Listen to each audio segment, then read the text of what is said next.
What's going on, guys? So today we are out here at Ron Hoover RV and Marine in Rockport, Texas.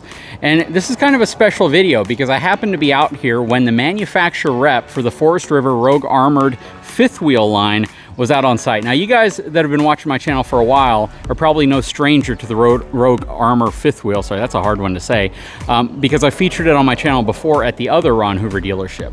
But I got Tony here with me, and Tony's actually with Forest River, and he's gonna go through what the perks of these units are, the pros, some of the things that they've thought about in terms of consumers and what you might like. So yeah, it's kind of a unique opportunity to catch one of the manufacturer reps out here so he can give us a guided tour.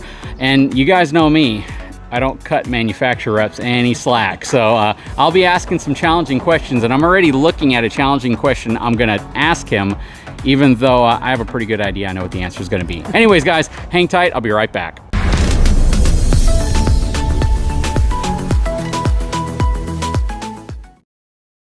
All right, so I got Tony with me, but before, you know me, I always have to go over the numbers in my towing recommendations. So let's look at the numbers on, which one are we gonna look at today? This one? 383. Okay, yeah, so this is a 383. Numbers on it, GVWR, 17,300 pounds. And this is a toy hauler, isn't it? It is. So that's relatively light for a large toy hauler. I saw dual axles, not three. So, you know, 17.3 is about the weight of a heavier fifth wheel versus toy hauler. I like the fact that it has G-rated tires on it. 7K axles. I know a lot of people are going to say they'd like to see 8K axles, but the reality of this is you're probably not going to load this up to its max 4,026 pound cargo capacity, so you're going to be well under this most of the time. Now on the pin box, we have some more info. So we have the dry weight, which is 13,215 pounds, and the overall length, this thing's super long. This is a 45-foot long fifth wheel. So it's as long as some of your 3-axle fifth wheels. But again, because the weight of it is lower, they only needed the 2 axles. But I would have liked to see 8K axles on here. Do you know if that's something you guys might go to, or maybe a 3rd axle? Do you have any of these with 3 axles on them? We used to, when we were Vengeance, we used 3 axles. When we went to Rogue, we changed a lot of things. And one of the things was we went away from the 3 axles to 2 axles to make our units more friendly to towers, so that we could be 3/4 ton towable. We've been really happy with the 2 7,000 pound axles so far. I've had no issues in the last 2 years. I don't expect us to change that. What I didn't know, and what you just said, is that this used to be the Vengeance line. Exactly. Okay, and Vengeance is definitely a familiar name for a lot of people with toy haulers. So that's really nice. And again, because it is a lighter weight unit, that's the first area I gotta push back on. I would not tow this with a 3/4 ton truck, personally. And the whole reason why is I'm anticipating at 17,500 pounds, you're probably going to see upwards of 3,000 pounds worth of pin weight on the back of your truck. And I only know of a few 3/4 ton trucks that would even venture into that area. And all of them would have gas engines, because the diesel engine is going to deduct about 1,000 pounds worth of payload.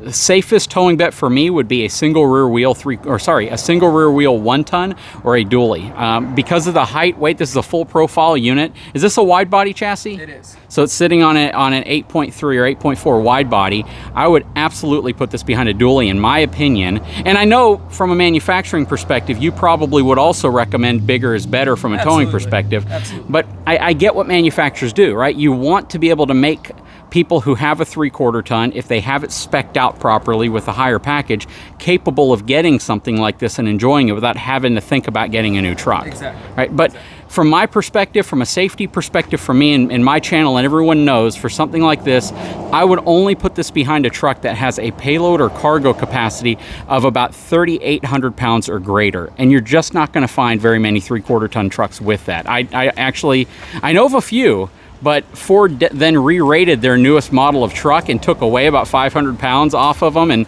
a lot of owners got upset. But yeah, that's the first thing I would say. I would only put this behind a single rear wheel 1 ton or a dually that has 3,800 pounds or greater worth of cargo capacity. Yeah, no, absolutely. And most of ours are right around 3,300 pounds pin weight, so you're absolutely right. There's only certain 3/4 tons that can handle that, or that have the airbags or the specs to do so. So no, more is better always. Awesome. And I think that's always the key, because he's not selling you a truck. He just doesn't want you not to be able to get an RV because of the truck you have, but then at the same time, be sure that the truck that you have is the right truck to haul something like this. Exactly. All right, so we've talked about that, and I think he's already gotten a taste of the way I like to kind of talk about RVs.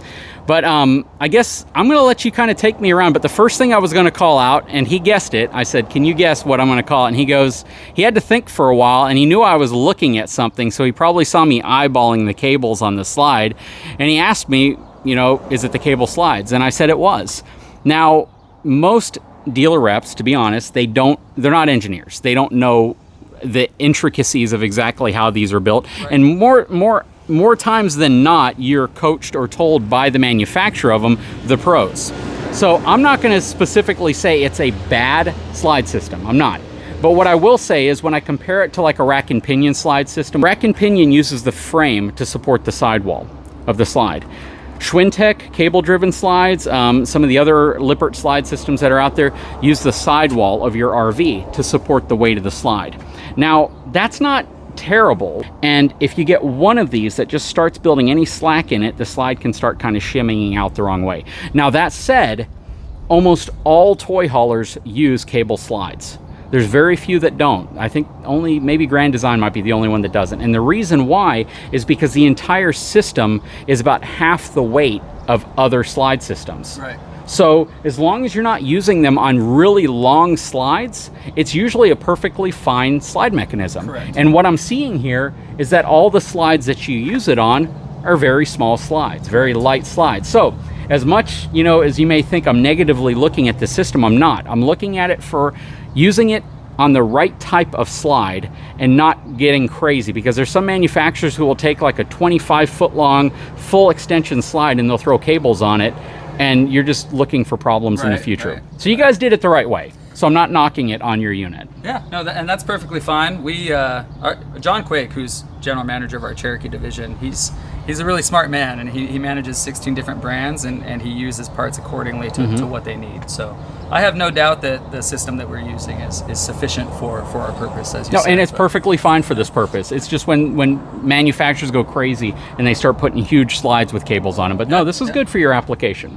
All right, so give me a tour. Tell me what makes Rogue Armor different. Absolutely. Let's start over here.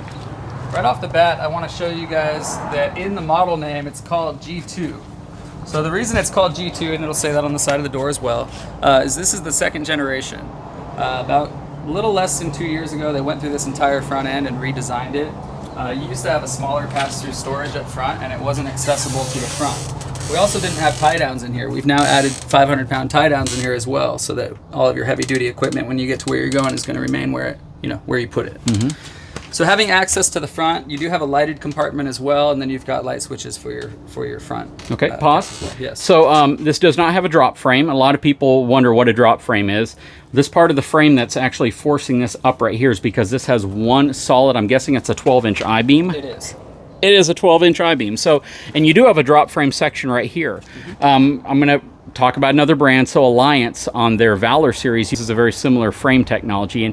And for large toy haulers, I actually prefer just a solid beam. Right. On some RVs, you're going to see that drop frame, and that drop frame is a welded I-beam that's welded on to the bottom of the main beam, and there's stress and leverage that can occur there. But when you get into heavier toy haulers with things that could be very heavy in the back garage area, you want as much structure as possible. So I actually like this solid beam. Just keep in mind, that's what's protruding up right here, is that 12-inch I-beam that's sitting here. Whenever you see a huge open storage here, it's because it has a drop beam. And on a toy hauler, I prefer the solid I-beam. And we do flip your axles standard from the factory as well, and that's part of the reason that is so high up, right? It also gives you more clearance to the bed of your truck, which is great. Oh, yeah. I don't know if you saw the front, but you can access it from the front, which is great. This has a new Rhino frame on it too from Lippert. It does, yeah. And this whole redesign, this used to be our battery box, and you could only fit one extra battery in here. So now what we did is we dropped that frame down, like you mentioned. Now your battery box and your generator are up front. We did propane tanks on the side instead of up front where they used to. Good deal. And if you're not aware, so this has the new Rhino frame, like I mentioned, from Lippert, and the front frame structure of this is like 60% stronger than the outgoing frames that they used in toy haulers. So that's a really good thing. And the way you can tell is because this has the Rhino box on it. Yep. Ooh, I see you have the new inverter, or the new, this is it Honda or Yamaha? Yamaha. Yeah, Yamaha. Yeah, and we absolutely love this generator. We had a 2-year exclusive with it, and I believe, don't quote me on this, but I believe that's been extended to 5 years for Forest River specifically. One of the greatest things you'll see right off the bat, it says eco and it's 50% more fuel efficient. It's an induction generator. It does not run at a full capacity all the time, so it's only going to use what you need. So your 30-gallon fuel station is going to go a lot further on this generator than the other guys. You'll also be able to use that fuel for your toys and not for your generator, right? Is our hope. Very So cool. a couple neat things about this guy. You've got a key fob remote start that works up to 50 yards away. So Oh, that's nice. yeah, if I'm at my neighbor's campground and I turn on my thermostat before I left and I don't want to get out of my chair, I'm enjoying the campfire, I fire up my generator and it's going to kick my thermostat on and come home to a comfortable coach, right? It's also got an emergency pull start. So anybody that's an experienced RVer, I'm sure understands the benefit of that. But if your RV batteries die, you no longer have to connect to shore power or connect to your truck. You can fire up your generator and charge your batteries that way. You know, and I really like that I'm talking to you about this, because I've seen this generator now for the last couple of years. And to be honest with you, I didn't really know much about it. Yeah. You know, I'll be honest with you. It's a generator that I've only seen on a few brands of toy haulers. Right. And again, it's just one that I didn't know much about, so I appreciate you taking the time to look at that. Yeah, absolutely. And NPS and Yamaha have been building generators for years, but this is the first RV onboard generator from Yamaha. And like I said, we've been really happy with it. We're trying to, I believe, it was already extended, another 3-year exclusive with us. But another huge benefit is you have more service centers nationally than anywhere else. You don't have to go to a licensed generator service center. You can go anywhere that sells a Yamaha at their discretion. If they sell a Yamaha lawnmower, they can service this generator. Well, that's very cool. You've got a 3-year, 2,000-hour warranty on it, which is great. And then you notice right off the bat, it says inverter technology on here. If you go to NPS's website, it'll give you a little more detailed explanation on the inverter, but that is not a separate inverter for the coach. It's specifically for the generator. So it's part of the reason it's so fuel efficient. Your appliances also get a much cleaner energy because of the inverter on board. So your appliances are going to last a lot longer with this guy as well. That's really nice. It's just good to know that Cummins Onan has a competitor in terms of onboard generators as well, because they've owned the market for so long. It's nice to see that there's somebody else who now offers them. Yeah. Battery box here. One thing really neat that Rogue does is we include what's called the juice pack from the factory. So when you get to your dealer, you don't have to add on a battery or add on solar. We're going to include a marine grade battery, a 50-watt solar panel, and a 30-amp controller on board standard. So if you want to upgrade that solar to 400, 500 watts, you can do that with upgrading the controller, which is great because it's a 30-amp controller. But you do have 50 watts of solar on board that'll help keep this battery charged. So the only recommendation I would have is perhaps find a way to offer a lithium iron phosphate battery, or at least an MPPT solar charge controller, only because it's the incremental cost difference. Your suppliers will probably tell you it's only a few dollars, but you'll go to a solar charge controller that is now capable of charging a lithium ion phosphate battery. So when somebody upgrades the battery, they don't have to upgrade their solar charge controller as well. It's just an extra perk, something, food for thought. No, absolutely. It's a 50-watt solar panel. Okay, so it's a battery maintaining panel, which is good. Exactly. So I want to bring that up because a lot of people don't understand why manufacturers are only putting like a 50-watt panel. The key here is that this is running the ground control leveling system from Lippert. If you let your battery die, your system's going to go all out of whack, and it's a process to get fixed. It's not something you can't do yourself. It just takes time to figure it out. That said, maintaining that battery is so important to just having a good experience with your slides, with your leveling systems, getting to where you're going and it working. And when you let that battery drop below like 70%, it starts to get to a position where you're starting to kill the battery. So being able to maintain your onboard battery with solar is the key. And that's why a lot of manufacturers are now throwing small solar setups up there, because you don't want to run into a scenario where you can't hitch up your truck or unhitch up your truck or run into those issues simply because you don't have a charged battery. First of all, nice friction hinge door. That's always a good thing. It does have the window shade ready window up here, so you can get the LCI window to throw in here. I always like the friction hinge door, but what I usually prefer is a friction hinge door with a backup latch, because sometimes the wind still wants to control your door. You're running the MORryde step above steps on it. We do include 2 awnings standard, so depending on what floor plan you're on, you've got 28 to 30 feet of covered patio space standard from the manufacturer, which is great. You mentioned the MORryde steps. We did drop your speakers down last year as well, so that they're on your patio and not your neighbors, being way up high, right? You do lit awnings on those guys as well. So you got the LED light strips under your awnings. Right here, G-rated tires. Now real quickly, I already told him I'd talk about them. The unit next to us has Goodyear Endurance tires on it, and they're E-rated tires. Correct. This unit has Westlake, the CR960A G-rated tires on it. So I'm a fan of G-rated tires. Right. I'm almost a fan of G-rated tires regardless of what brand they are. I know everyone throws around a certain bomb word with tires, but the reality is G-rated tires from just about any manufacturer have been pretty dang reliable tires. They're far more robust than non-G-rated. G-rated is where you jump into that commercial style tire. The tires that are now over there, they've upgraded to a better brand, but you've downgraded load capacity on your tires slightly, right? And so that's the trade-off. They've gone to a Goodyear Endurance, which is a US manufactured brand tire, but you've lowered your overall weight rating on the tire slightly by doing so. Now here's the key though. This unit only has like a 17.5 K actual GVWR. So you don't necessarily need the G-rated tires, and they've put a better brand. I would argue to say that it's a more trusted brand on the other RV, but me personally, I actually would prefer the Westlake G-rated tires. That's just my personal thing, but that's the next best thing. No, I'm right there with you. I prefer the G-rated tires. We have had some supply chain issues. I don't know if for 2023 if we'll be sticking with the Goodyear or if we'll be trying to keep the G-rated tires in stock. As he mentioned, they are a Goodyear tire. It's a more trusted name. It's American made. It's an endurance tire. It's great for this capacity. I think it's plenty, but you go from a 14 ply to a 10 ply as you mentioned. So. The other thing too, I would recommend, if you can get your management on board with it, I always like to see a suspension equalizer here. It's one of those areas that it doesn't add much cost. It's about a $250, $300 component. And you can get the heavy duty shackle straps, and what you do is you simply create peace of mind and confidence, because the number one failure point on suspension on RVs are these shackle hangers. Number two is this shackle hanger, and I see that you've gone to the reinforced straps. This is actually something Lippert has improved on their frames now. Almost all Lippert frames now come with that V bracing in the shackle hanger. This was actually a collaboration I did with Lippert, and you guys probably saw that, where they came down. We actually had all their engineers and technicians, and they welded them on our fifth wheel, and we had a long talk about these being included as part of the frame design, because it's such a simple thing to include and it reinforces that area so greatly.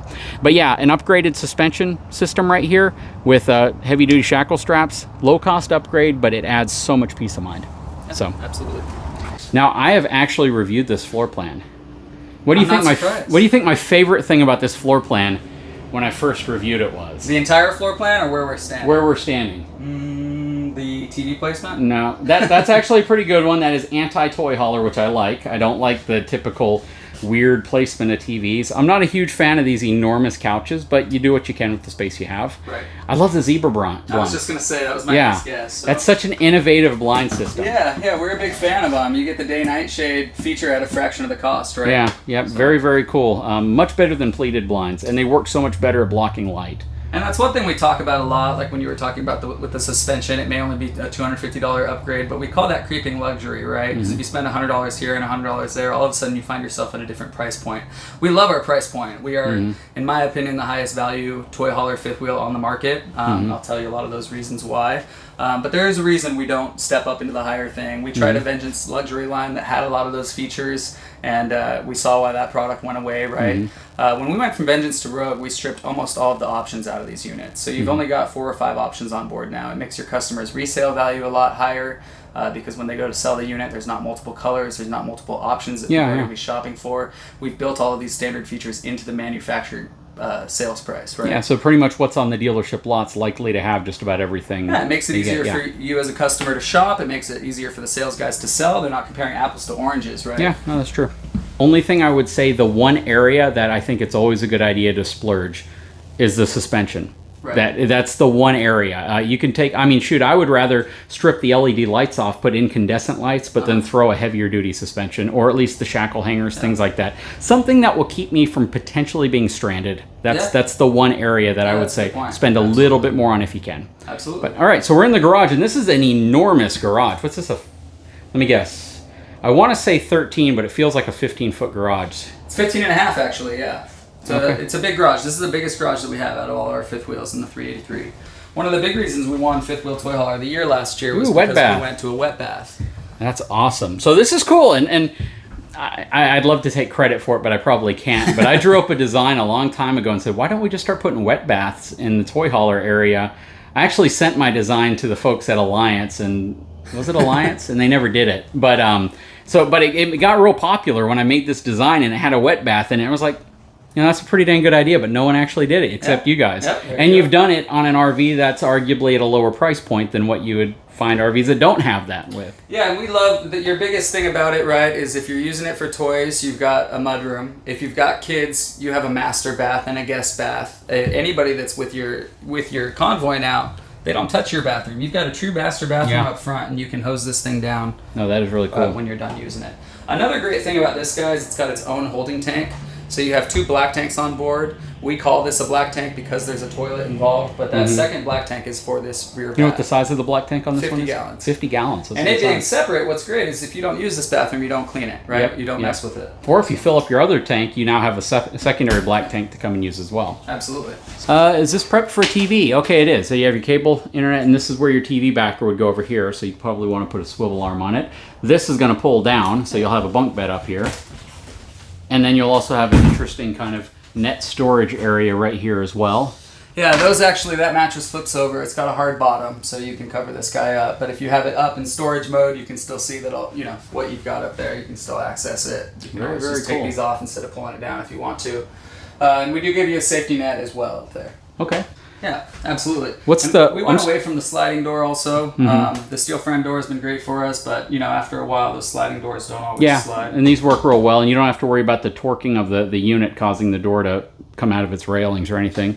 I see the 3,000 pound max capacity. Just be real careful. I think right about here, we're standing on the back axles, which is a little different than some toy haulers. Typically, when you see like a 12-foot garage, you're behind the actual axle. So you got to be really, really careful where you place your load and how much weight you're actually removing from the front of your RV. Absolutely. And this one, you can actually place a sizable amount of load on the axles, which is ideally where you want it to be. So you do give up a little bit of room in here to have a garage this big, but in return, you get arguably a little bit safer towing from the sense that you can place weight over the axles a little bit better and balance it out. So that's really cool. Yeah, absolutely.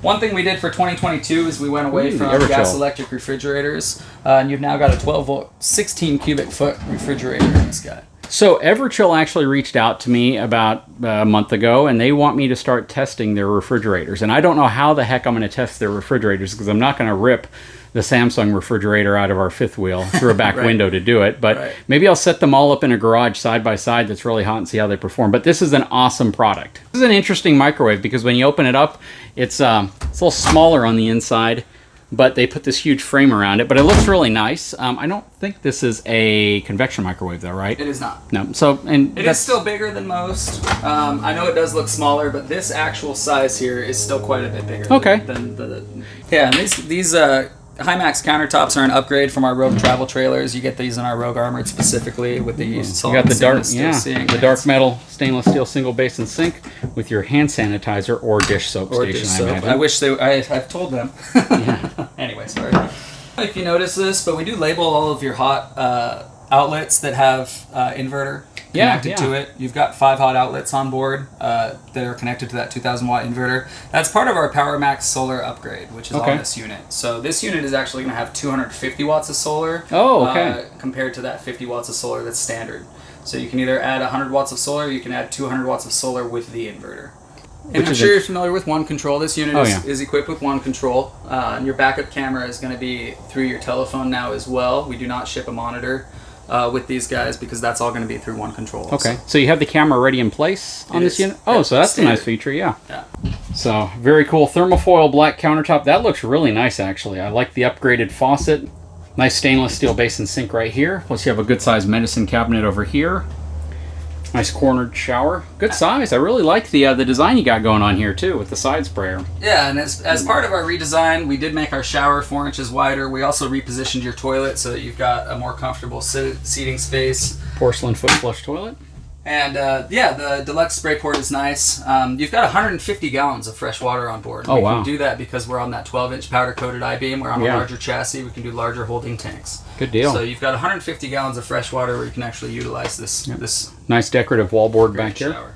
You got some cabinets up top here as well. King-size bed. And this is really interesting. So this is a north-south facing king-size bed. Typically in a toy hauler, They do this because it frees up garage space in the back, which it did. You save about 3 feet of space, but you typically lose a lot of wardrobe space. But because this is a wide body chassis and they've shifted the bed over a hair that way, you got a good sized room here, and your wardrobe storage is actually very impressive. Because this is a slide. The only way they can give you the wardrobe space back is if they put this in a slide. Absolutely. Very cool. And I like how in the industry, everyone's been lowering the beds. Right. So they're easier to get on and off. You don't have to pole vault onto your bed anymore. One other thing you'll notice, just to the left of the light, in case you're wondering, that's a charger for a portable speaker. If you choose to add one on, you can do that. So you get the charger regardless. It's just whether or not you get the speaker mounted to it. Correct. Absolutely. And that can be purchased post-purchase. We do have USB ports on the side of that guy and over here also. You've got a nice reading light and a bright light. And then, as I mentioned, that power tilt bed is right in where you can reach it over there. Okay. 2 ACs or 3 ACs? 2 air conditioners. Okay, one up front and one in the center, and then no AC in the garage, right? Or is there the AC? We do one in the bedroom and one in the garage. Okay. They're both 15 Ks, which is great. And they both pump towards the center of the unit down 2 ducts. Okay. So we actually, let me show you something. Sure. In my territory in the last 2 years... I was about to say, you prep it for a third AC. We do, yeah. And I've only had one person do it. The 2 15Ks has been substantial. But I have had one person add that third air conditioner. It's really easy to do. We prep you for it. It's routed for it. You actually have an energy management system built in on board also, so that you can bounce between those 3 air conditioners if you decide to add a third one. I guess the only thing I'd say is it'd be nice if y'all put like a vent there. I know you have your max air vent there, but just a vent there. That way you just drop the AC in as opposed to needing to cut it yourself. Yeah, that'd be nice. Yeah, but that's definitely work you want to get a dealership to do anyways, and I can't imagine they're going to charge much to cut the hole. Yeah, and as I said, I mean, it really is, it hasn't, even in Texas, in the peak of summer, it hasn't been necessary, so.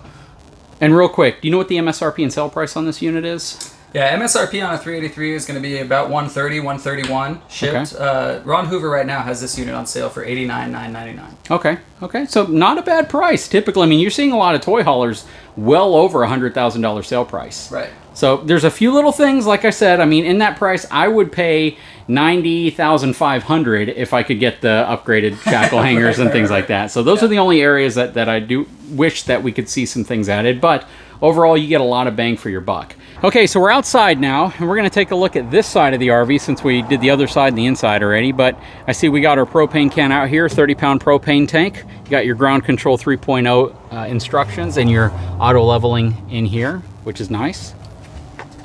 Here's your wet bay. Now I know this is a cost savings area. Yes. I know, and this one's locked. No slam latches. And I know that's a cost savings thing, because the difference in price between this, which is probably like a 50 cents or less, versus like a $3 or $4 slam latch, I get it. And typically you can't just put one, you have to put 2 and then everywhere else. But right. I like slam latches, but I think for what you're trying to accomplish with the price, to do what you're trying to do, that's not a bad idea. Right. I mean, that's fine with me. Yeah, and there are obvious places where we're saving money. There's no secret about it. Yep, 10-gallon gas electric water heater. Okay. This is going to be your wet bay area right here. Yeah. And you're going to notice you have 2 black tank flushes. You have one inside here and an exterior one. Okay. This is going to be for your rear bath, and then you've got one for your main bath. Okay, at least they put them next to each other. Yeah. Better view of your tires. And just to give you an idea of what we were talking about, here's the Goodyear tires on aluminum rims. And these are the Westlake tires on aluminum rims. I like this. That's like a no-brainer. That's a weird wheel. To me, that's like a 1985 Bronco wheel. Yeah, and these rims, like I said, it's a supply and it's a supply chain issue. You get what you get as long as it's not junk, and that's definitely not junk. We do label it right away so that you know. We're not trying to fool anybody. We just use whatever we can get our hands on. I believe we'll be going back to the G-rated if we can get our hands on. Well, the reality is you could have gotten your hands on a far worse tire. Right. This is actually a good tire. Right. So at least you got your hands on a good tire. Yeah, absolutely. Here's your fueling station. This is going to be, which one's for your generator? Your generator feeds directly off of your main fuel line. Okay. Your fuel station. Okay, so how big's the tank on this one? 30 gallons. So you have a 30-gallon tank, okay, and it feeds to your generator or for your fueling station for your toys as well. Yeah, and this is where we talk about, we don't run any options on our fuel station. We do a 30-gallon fuel station across the board, but that Yamaha generator is going to be 50% more fuel efficient because of its technology. Okay. So that is where you save. fuel, and hopefully we'll be able to use it for your toys instead of your generator. Yeah, no, good call. One neat thing about our vendors that upgraded this module, you may see this on other manufacturers as well. When you hit the off button, it's got a safety feature. It's actually going to suck all the fuel out of the hose and back into your fuel cell, so you're not going down the road with any fuel inside your actual fuel line. Oh, very cool. That's nice. And then out back, LED strip lighting. Vengeance name is still with us. Yeah. You do have your backup camera standard, as I mentioned, and you've got an 8-foot full-size toy hauler door, right? We only build toy haulers, which is makes us, we build a good toy hauler. You know your product. Right. I like the fact that you maintain the strip lighting. A lot of brands have gone to these little round lights down here, and I really like the strip lighting. I do too. And you got your scene lights up there, some LED spotlights to be able to, or floodlights to be able to look down. Very nice. Very cool, spring assisted gate. This is more like a cargo ramp gate versus your traditional toy hauler gate, and I like that because that's a very, very well reinforced gate hinge. Yeah, you got 1,500 pounds as a patio or 3,000 as a ramp door. Awesome. So. All right, Tony, so I really appreciate the tour. You gave me a lot of insight into some things I didn't know about your brand. The biggest one was I didn't know that this used to be the Vengeance brand, which I probably should have because I'm sure the one I toured before said "Buy Vengeance" on the back of it. So interesting enough. The reality is of toy haulers, they're a purpose-built unit. Me personally, I don't know if we would ever own a toy hauler. We're a fifth wheel family, right? But there's a big market for toy haulers, and I think trying to find a price point that gives people what they're looking for but takes out some of the fluff that people may not need. It's almost the equivalent of getting, maybe like a GMC Yukon Denali pickup truck versus getting an SLE pickup truck. Getting one that might not have as many bells and whistles, but you're going to pay a lot less, and it's going to get you a nice truck. You might not just have all the frills. Right. And I think that's what you guys have tried to do here. You've given somebody a good product. There's a few little improvements that I could see, but for the most part, you've given people a really good product at a really affordable price, and I think that's really the key behind the brand. So I can appreciate what you guys have done. I really like that Yamaha generator. Yeah, that thing is really cool, though. I appreciate it as well. One thing I will leave you with is, a lot of people that buy toy haulers these days aren't necessarily using them for toys. We've been calling them sport utility trailers. You notice when we went through the unit that it's a beautiful residential finish on the inside, that your living space is really comfortable. And that's one of the things we wanted to focus on when we went from Vengeance to Rogue, was kind of getting away from that stereotypical toy hauler look and giving you more of a residential look. My favorite thing is, if you're going to pack up your home and go camping, why would you leave your garage at home, right? That's where all your fun stuff is. That's where your bikes are, your electric bikes, your smoker. A lot of people like to take their smoker on the road. And you're not going to get more storage than in a toy hauler. Absolutely. No, Maybe true. A 13-foot garage is the answer for you. You still get 32 feet of living space and a great cargo in the back. Tony, it was really cool. I appreciate the tour. Like I said, I don't get too many dealer reps out at the same time that I am touring RVs, so it was nice to get a dealer perspective on things. I hope hope I didn't call too many things out for you, but there are always things that you can go back and see if they're willing to add. Absolutely. No, I appreciate it, JD. Right. Thanks Again. Yeah. Guys, if you haven't had a chance, please take a moment. Comment below. Let me know what you think. Let me know what you think about the unit, the tour, everything else that we went over. If you haven't had a chance, please take a moment, subscribe to my channel, give me a thumbs up, and we'll talk to you again very soon.